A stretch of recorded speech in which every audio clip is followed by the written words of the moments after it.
sur la véranda d'une villa au bord de la mer, j'ai serré mon téléphone, sentant le poids de la frustration dans ma poitrine.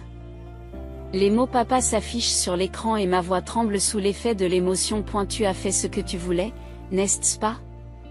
Ai-je accusé? À l'autre bout du fil, j'ai entendu mon père reprendre son souffle. Ava, répondit-il, la voix lourde. Je pensais que tu comprendrais. Sophia a besoin d'argent. Si nous ne couvrons pas ses dettes, la famille doit se soutenir mutuellement. Non, ces paroles n'ont suscité qu'un sourire sarcastique de ma part. Ah, encore la carte de la famille, murmurai-je. Je suis Ava Moore, à jamais éclipsée par ma jeune sœur Sophia, qui était adorée sans relâche par nos parents. Mon premier souvenir d'Uxamé remonte à mon 6e anniversaire, lorsque j'ai reçu la bicyclette rouge que j'avais tant désirée, pour l'avoir rapidement réclamée par Sophia parce qu'elle l'avait prise en grippe. Elle le veut et tu es la grande sœur? M'a-t-on dit? C'est ainsi que le vélo ne m'appartenait plus. Ce schéma s'est répété à l'infini. La trousse que j'ai reçue pour mon entrée à l'école s'est retrouvée entre les mains de Sophia. Mes désirs étaient toujours secondaires. Mes tentatives pour m'inscrire à la natation ont été rejetées parce que les fonds étaient alloués aux leçons de piano de Sophia. Sophia se sentirait seule, disait-il. Mes résultats scolaires passaient inaperçus, éclipsés par des incidents insignifiants impliquant Sophia. Lorsque j'excellais en sport ou dans les études, les projecteurs revenaient toujours sur elle. Mes efforts importants, comme l'entrée dans l'université de mon premier choix, suscitaient des réactions tièdes, tandis que les résultats des examens blancs de Sophia donnaient lieu à des discussions animées à la maison. Je me souviens des dîners centrés sur la célébration de mes réussites, mais la conversation tournait invariablement autour de Sophia, de ses besoins et de ses succès. Les fêtes de fin d'année se déroulaient de la même manière. Sophia recevait des cadeaux somptueux tandis que je recevais des objets pratiques. Lorsque je suis entrée à l'université, je m'étais éloignée émotionnellement de ma famille. C'est là, au milieu des défis du club de planche à voile et des vagues incessantes, que j'ai rencontré Charles. Elle était le capitaine du club, compétent et sûr de lui, ce qui contrastait fortement avec mes difficultés de novice. Sa présence a marqué un tournant, un nouveau départ où je pouvais être quelqu'un d'autre que la grande sœur de Sophia. Alors que je me tenais sur cette véranda, le téléphone à la main, la brise marine se mêlant à l'agitation qui régnait en moi, je me suis rendu compte du chemin parcouru et de celui qu'il me restait à parcourir pour trouver ma place, indépendamment de l'ombre projetée par ma sœur. Alors que je me débattais dans la mer agitée, les yeux brûlants d'eau salée et de fatigue, j'étais sur le point d'abandonner. Mais à ce moment-là, Charles m'a tendu la main et m'a rassuré avec un sourire. Tout le monde commence comme ça, m'a-t-il encouragé. Moi aussi, en première année, je tombais toute la journée. Ces mots ont été une bouée de sauvetage dans une mer de défis, m'offrant une gentillesse que j'avais rarement ressentie auparavant. À eu crépuscule du dernier jour de notre camp de planche à voile, j'étais seule dans l'eau, luttant sans succès pour rester debout sur ma planche. Ava, le vent tourne. Charles m'a appelé depuis le rivage. Soudain, avec ses conseils qui résonnaient dans mes oreilles, tout s'est enclenché, la direction du vent, le rythme des vagues et l'équilibre de la planche. Avant même de m'en rendre compte, je chevauchais les vagues. Mes coéquipiers m'ont applaudi, mais ce qui m'a rempli de fierté, c'est le sourire radieux de Charles. Ne te crispe pas sur la planche, me conseille-t-il doucement. Ressens les vagues et bouge avec elles. Ces mots ont trouvé un écho profond en moi. C'était un contraste frappant avec l'indifférence que j'avais toujours reçue de mes parents, qui n'avaient Dieu que pour ma sœur Sophia. Ava, tu as du talent, me dira plus tard Charles, en louant mon intuition naturelle pour les vagues. Ce ne sont pas seulement ses conseils techniques qui m'ont attiré vers lui, mais aussi sa gentillesse et l'espièglerie de ses expressions. Quelques mois plus tard, nous avons commencé à sortir ensemble et, après avoir obtenu notre diplôme universitaire, nous avons décidé de faire de notre passion commune pour les sports nautiques une carrière en créant une société d'importation. Malgré l'opposition de notre entourage, notamment de mes parents qui étaient farouchement contre, nous étions déterminés. Charles et moi avons travaillé sans relâche. Réunissant le capital de départ grâce à des emplois à temps partiel et à des prêts de sa famille. Notre premier bureau était un modeste appartement, meublé de bureaux et d'armoires d'occasion. C'est notre point de départ.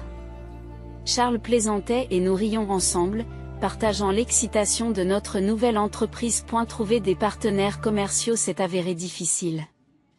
Beaucoup nous ont écartés en raison de notre jeunesse et de notre manque d'expérience. Mais nous avons persévéré, en assistant à des tournois de sport nautique, en nouant des relations avec les athlètes et en gagnant peu à peu leur confiance. Notre percée s'est produite lorsque nous avons obtenu un contrat de distribution exclusive avec un fabricant néo-zélandais en herbe qui souhaitait s'implanter sur le marché américain. Le soir de la signature du contrat, nous avons fêté l'événement dans notre modeste bureau avec une bouteille de vin mousseux bon marché et des amuse-gueules en conserve. Nous avons discuté de notre avenir. Avec le recul, ce moment a marqué le véritable début de notre voyage. Mon père doutait de la stabilité de notre entreprise, et ma mère, toujours préoccupée par les besoins de Sophia, me pressait de subvenir aux besoins de la famille alors que Sophia se débattait avec l'abandon de l'université et son mode de vie sans but. En revanche, Charles m'a soutenu, croyant en mes rêves et prêt à relever les défis avec moi.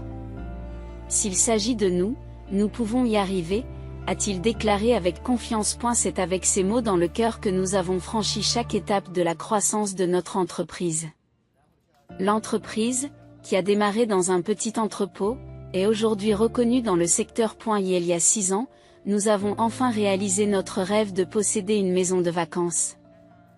Ce qui témoigne de notre travail acharné et du voyage que nous avons entrepris ensemble. Après une recherche approfondie, Charles et moi avons trouvé la maison de vacances de nos rêves, perchée sur une colline, entourée d'arbres, avec une vue imprenable sur l'océan qui nous a coupé le souffle. Charles a déclaré « C'est la bonne », et j'ai ressenti le même élan de certitude. Malgré les objections de mes parents sur ce qu'ils considéraient comme un luxe inutile, leur désapprobation était plus profonde. Car ils n'acceptaient toujours pas pleinement ma carrière ou la vie que je construisais avec Charles.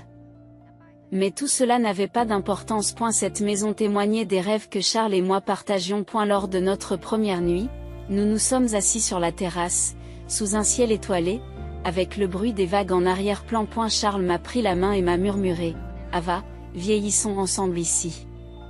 Ces mots ont résonné dans mon cœur, comme une promesse de sérénité future. Mais cette tranquillité a été brisée par un appel téléphonique de mon père le matin de mon retour d'un voyage d'affaires en Asie du Sud-Est. « Ava, il faut que je te parle », m'a-t-il dit d'une voix faussement assurée. Je n'ai rien senti de l'imminence d'une tempête. C'est à propos de ta maison de vacances, a-t-il commencé, et j'ai ressenti un frisson d'inquiétude. De quoi s'agit-il ? Demandai-je, décontracté mais prudent. Je l'ai vendu. Le transfert de propriété a lieu le mois prochain, a-t-il déclaré sans ambages. Ces mots m'ont fait l'effet d'un coup de massue. Que est-ce que tu racontes ? Balbutiai-je, l'incrédulité et la colère s'entremêlant. Sophia a des problèmes, a-t-il poursuivi. Elle a échoué dans un investissement et doit maintenant 500 000 $. J'ai pensé que vous comprendriez qu'elle a besoin d'aide pour rembourser sa dette. La colère m'envahit. Et tu as vendu notre maison de vacances pour couvrir ses erreurs ? Tu as fait ça sans me demander mon avis ? Il a essayé de se justifier, tu l'utilises à peine. La vie de Sophia est en jeu. Son bien-être n'est-il pas plus important qu'une maison rarement utilisée ? C'est le problème de Sophia, pas le nôtre. J'ai répondu, ma voix tremblant sous l'effort de rester calme. Comment avez-vous pu vendre sa maison sans notre consentement ? Comment avez-vous pu procéder à la vente ? Il y eut une pause, un moment d'hésitation de sa part. J'avais vos signatures. Les documents étaient prêts. Je les ai falsifiés, j'ai sursauté, le poids de leur trahison se faisant sentir. C'est un crime. Une vente non autorisée est une fraude. Ne sois pas ridicule, Eva. Comment peux-tu transformer une affaire de famille en affaire de police, a-t-il argumenté. Ce n'est pas une simple affaire de famille. C'est un crime, ai-je insisté. Ma prise sur le téléphone se resserre. Papa, maman, il est temps que vous arrêtiez de nettoyer les dégâts de Sofia. Lorsque j'ai raccroché, le bruit des vagues a comblé le vide que ces mots avaient laissé. Et la brise de l'océan a rafraîchi mes joues rougies, la maison de vacances devant moi. Un symbole de ce que Charles et moi avions cherché à atteindre, maintenant empêtré dans une toile de tromperie. Oui, nous sommes une famille. J'ai dit à l'air vide, une triste résolution dans ma voix. Et c'est exactement pour cela que je dois vous dénoncer tous les deux pour fraude. Dans le silence qui a suivi, seul le murmure incessant de l'océan est resté, rappelant les rêves et les luttes qui nous avaient conduits jusqu'ici. J'étais ébranlé par le fait de réaliser jusqu'où mes parents étaient prêts à aller pour Sofia. Leur dévouement mal avisé les avait finalement poussés à franchir un cap impardonnable. Je me demandais en partie si j'aurais dû intervenir plus tôt, mais il était clair maintenant que trop c'était trop. Rangeant mon téléphone, je me suis retiré dans le calme de la maison de vacances. Essayant de tout assimiler. Une heure plus tard, mon téléphone a de nouveau sonné. C'était Charles. Eva, ça va ? Sa voix était calme dans la tempête. Oui, je viens d'avoir mon père au téléphone. Je répondis, la voix plus ferme que je ne le sentais. Et j'ai eu des nouvelles de l'acheteur. Charles avait lui aussi des nouvelles. Il s'avère que l'acheteur est un de mes amis de l'université. J'ai tout expliqué et ils se sont retirés de la vente immédiatement. Une vague de soulagement m'a envahi. Merci, Charles. J'ai poussé un profond soupir. Je suis reconnaissant d'avoir un problème de moins à affronter. Ce n'est pas tout, a-t-il poursuivi. La police a trouvé les faux documents utilisés par mes parents. La nouvelle se resserra et hocha dans ma poitrine. Comment ont-ils pu ? Murmurai-je. Plus à moi-même qu'à lui. Charles est arrivé à la maison de vacances plus tard dans la soirée. L'inquiétude se lisait sur son visage. Tu vas bien ? Me demanda-t-il en m'enveloppant d'une étreinte réconfortante. Le barrage de mes émotions s'est brisé et j'ai pleuré à chaudes larmes. Pourquoi ont-ils fait ça ? Juste parce que c'est pour Sofia ? Charles me caressa les cheveux, m'apaisant avec des mots doux. Tu n'as rien fait de mal, Eva. Je suis fier que tu tiennes bon. Le lendemain, la police a lancé une véritable enquête. Mes parents ont été interrogés pour tentative d'escroquerie.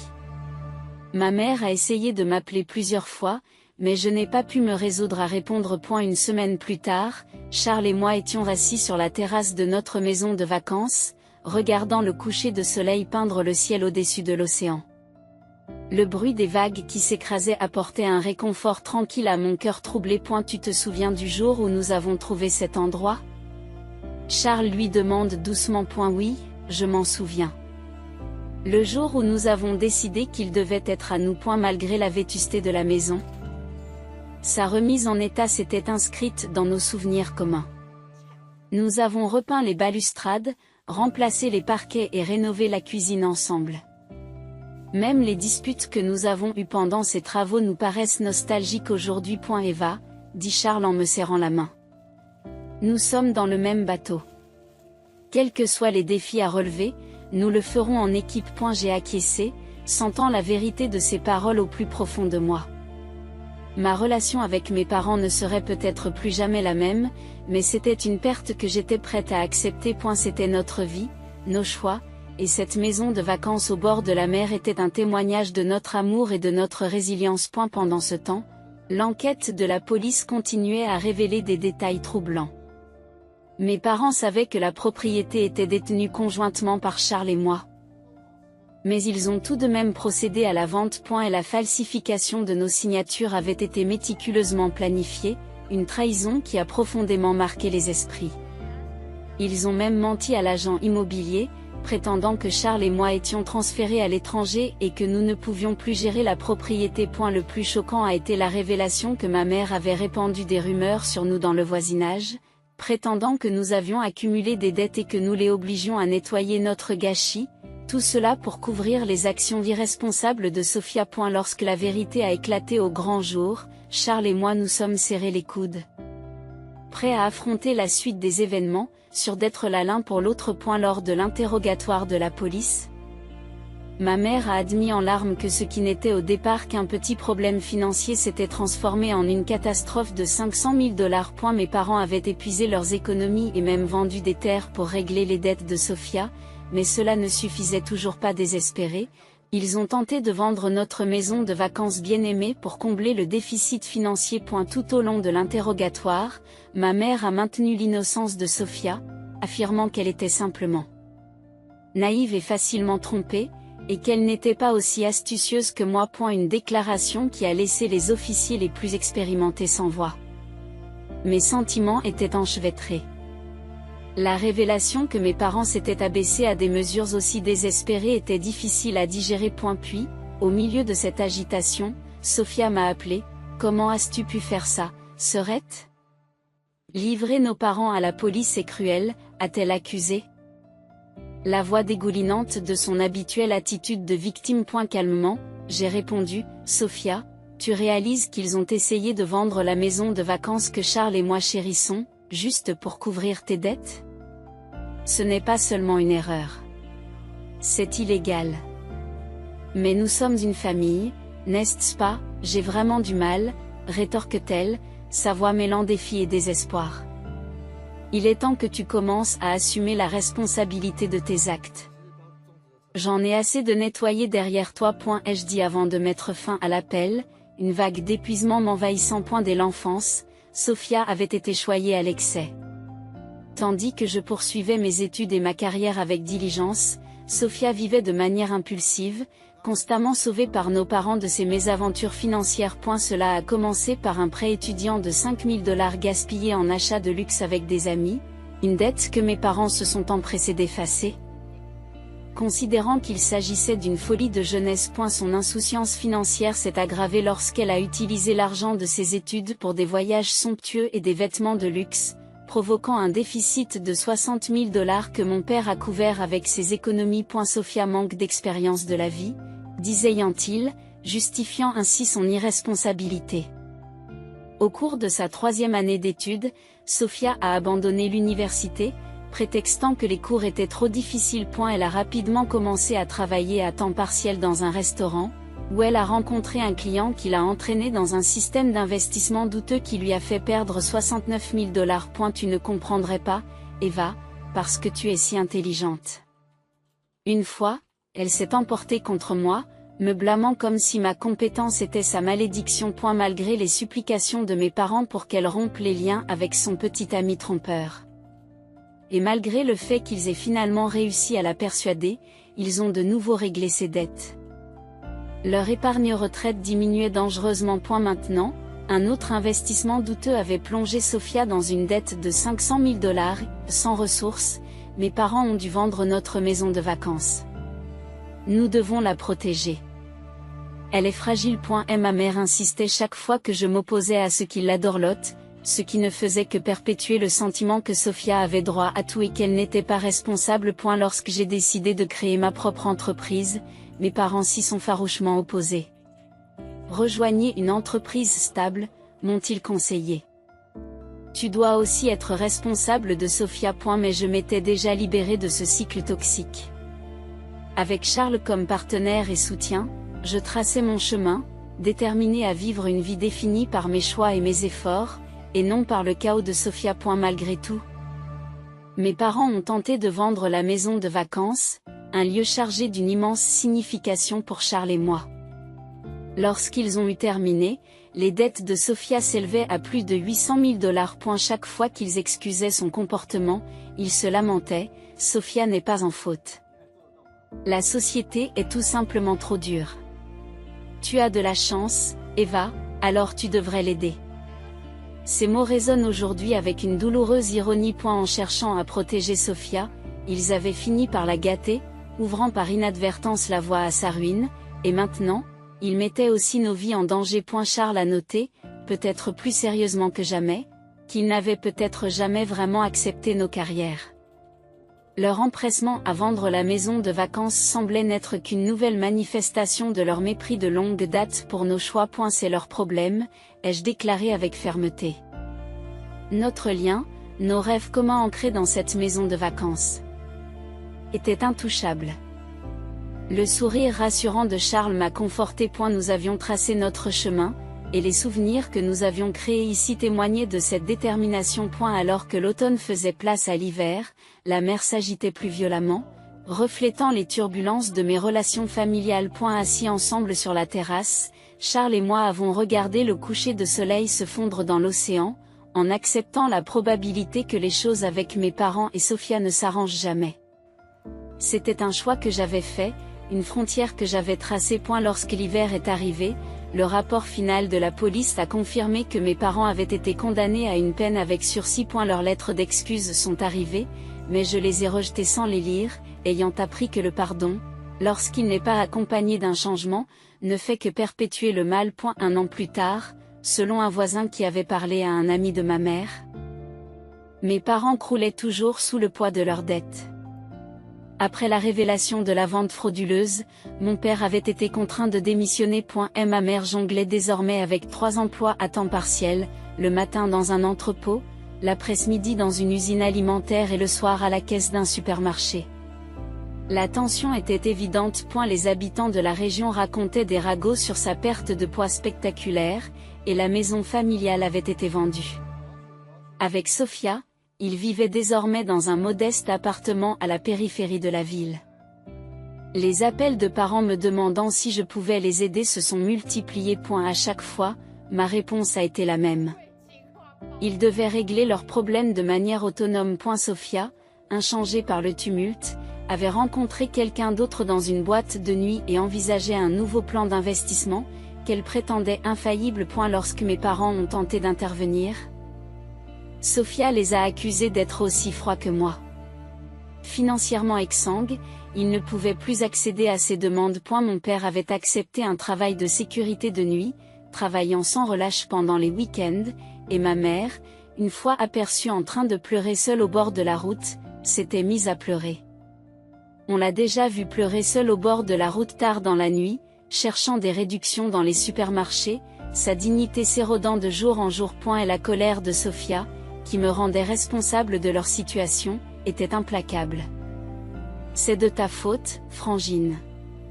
Les dénoncer a tout gâché. Nous aurions pu vendre cette stupide maison de vacances.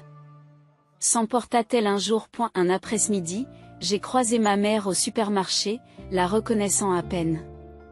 Ses cheveux avaient blanchi. Son dos était voûté et les difficultés étaient profondément gravées sur son visage. Cette vision douloureuse me rappelait brutalement les conséquences de leur choix.